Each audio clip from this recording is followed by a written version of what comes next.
Education minister से मिले NEET के स्टूडेंट्स पेरेंट्स ने भी धर्मेंद्र प्रधान से मुलाकात की है। धर्मेंद्र प्रधान ने कहा कि मुश्किलों को दूर किया जाएगा, पूरा मामला सुप्रीम कोर्ट की जानकारी में है। कांग्रेस ने भ्रम फैलाने का जिम्मा लिया है। एजुकेशन मिनिस्टर धर्मेंद्र प्रधान ने पहले भी इस मामले में बयान जारी किया था और एनटीए से जवाब मांगा था। उन्होंने कहा कि पारदर्शिता मेंटेन की गई है, एनटीए ने कोई धांधली नहीं की है और कोई पेपर लीक का मामला पेश नहीं आया है, लेकिन उसके बावजूद भी तलबा इस वक्त मुतमईन नजर नहीं आ रहे।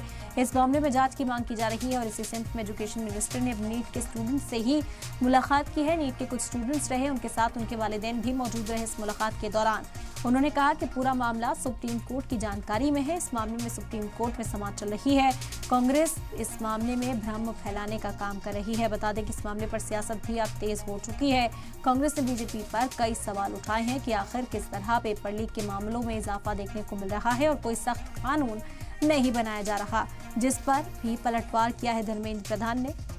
बता दें कि एजुकेशन मिनिस्टर से मिलने के लिए नीट के स्टूडेंट्स पहुंचे, उनके साथ उनके वालिदैन भी इस मुलाकात में शामिल रहे, जिन्होंने अपनी मांगे एजुकेशन मिनिस्टर के सामने रखी हैं। बता दें कि तलबा की मांग है कि नीट का एग्जाम दोबारा से कंडक्ट कराया जाए ताकि जो भी धांधली हुई है, पेपर लीक का जो मामला सामने आए हैं, अब उसे सिरे से खारिज कर दिया जाए और नए सिरे से एग्जाम्स कराया जाए। कई तलबा इसमें मुतासिर हो रहे हैं, उनके मुस्तकबिल का सवाल है। कई तलबा मायूस होकर खुदकुशी तक के रास्ते अख्तियार करने को मजबूर हो गए हैं।